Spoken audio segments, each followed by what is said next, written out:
ഹബക്കുക്ക് 3-ാം അധ്യായം. പ്രവാചകന്റെ പ്രാർത്ഥന.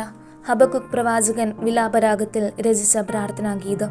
കർത്താവെ, അങ്ങയെപ്പറ്റിയും അങ്ങയുടെ പ്രവൃത്തിയെപ്പറ്റിയും കേട്ട് ഞാൻ ഭയന്നു. ഞങ്ങളുടെ നാളുകളിൽ അങ്ങയുടെ പ്രവൃത്തി ആവർത്തിക്കണമേ. ഞങ്ങളുടെ നാളുകളിൽ അത് വെളിപ്പെടുത്തണമേ. ക്രുദ്ധനാകുമ്പോൾ ഞാൻ അങ്ങയുടെ കരുണയെ അനുസ്മരിക്കണമേ. ദൈവം തേമാനിൽ നിന്ന്, പരിശുദ്ധൻ പാരാൻ പർവ്വതത്തിൽ നിന്ന് വന്നു. അവിടുത്തെ മഹത്വം ആകാശങ്ങളെ മൂടി. അവിടുത്തെ സ്തുതികളാൽ ഭൂമി നിറഞ്ഞു. അവിടുത്തെ ശോഭ പ്രകാശം പോലെ പരക്കുന്നു. അവിടുത്തെ കരങ്ങളിൽ നിന്ന് രശ്മികൾ വീശുന്നു. അവിടെ തൻ്റെ ശക്തി മറച്ചു വെച്ചിരിക്കുന്നു. പകർച്ചവ്യാധി അവിടുത്തെ മുൻപേ നീങ്ങുന്നു. മഹാമാരി അവിടുത്തെ തൊട്ടു പിന്നിലുണ്ട്. അവിടുന്ന് എഴുന്നേറ്റ് ഭൂമിയെ അളന്നു. അവിടുന്ന് ജനതകളെ നോക്കി വിറപ്പിക്കുന്നു.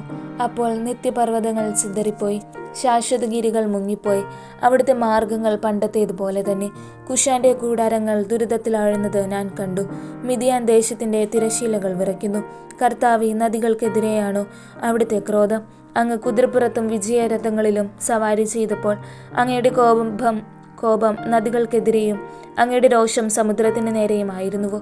അങ്ങ് വില്ല് പുറത്തെടുത്ത് ഞാണിൽ അമ്പ് തൊടുത്തു. നദികളാൽ അങ്ങ് ഭൂമിയെ പിളർക്കുന്നു. പർവ്വതങ്ങൾ അങ്ങയെ കണ്ടു വിറച്ചു. മഹാപ്രവാഹങ്ങൾ എല്ലാം ഒഴുക്കിക്കളഞ്ഞു. ആഴി ഗർജിച്ചു.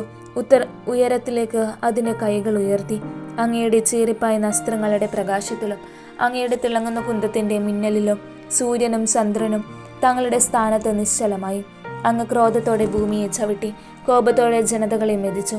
അങ്ങയുടെ ജനത്തിൻ്റെ, അങ്ങയുടെ അഭിഷിക്തൻ്റെ രക്ഷയ്ക്ക് വേണ്ടി അങ്ങ് മുന്നേറി.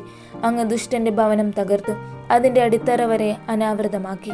അഗതിയെ ഒളിവിൽ വിഴുങ്ങാമെന്ന വ്യാമോഹത്തോടെ എന്നെ ചിതറിക്കാൻ ചുഴലിക്കാറ്റ് പോലെ വന്ന അവൻ്റെ യോദ്ധാക്കളുടെ തല അങ്ങ് കുന്തം കൊണ്ട് പിളർന്നു. സമുദ്രത്തെ, അതിൻ്റെ ഇളകിമറിയുന്ന തിരമാലകളെ അശ്വാരൂഢനായി അങ്ങ് ചവിട്ടി മെതിച്ചു. ഞാൻ കേട്ടു, എൻ്റെ ശരീരം വിറയ്ക്കുന്നു. മുഴക്കം കേട്ട് എൻ്റെ അധരങ്ങൾ ഭയന്ന് വിറയ്ക്കുന്നു. എൻ്റെ അസ്ഥികൾ ഉരുകി, എൻ്റെ കാലുകൾ പതറി. ഞങ്ങളെ ആക്രമിക്കാൻ വരുന്ന ജനതകളുടെ കഷ്ടകാലം ഞാൻ നിശബ്ദനായി കാത്തിരിക്കും. അത്തിവൃക്ഷം പൂക്കുന്നില്ലെങ്കിലും, മുന്തിരിയിൽ ഫലങ്ങളില്ലെങ്കിലും, ഒലിവ് മരത്തിൽ കായ്കളില്ലാതായാലും, വയലുകളിൽ ധാന്യം വിളയുന്നില്ലെങ്കിലും, ആട്ടിൻകൂട്ടം ആലയിൽ അറ്റുപോയാലും, കന്നുകാലികൾ തൊഴുത്തിൽ ഇല്ലാതായാലും ഞാൻ കർത്താവിൽ ആനന്ദിക്കും. എൻ്റെ രക്ഷകനായ ദൈവത്തിൽ ഞാൻ സന്തോഷിക്കും. കർത്താവായ ദൈവമാണ് എൻ്റെ ബലം. കലമാൻ്റെ പാദങ്ങൾക്കെന്ന പോലെ അവിടുന്ന് എൻ്റെ പാദങ്ങൾക്ക് വേഗത നൽകി. ഉന്നതങ്ങളിൽ അവിടുന്ന് എന്നെ നടത്തുന്നു. ഗായക സംഘ നേതാവിന് തന്ത്രിനാദത്തോടെ.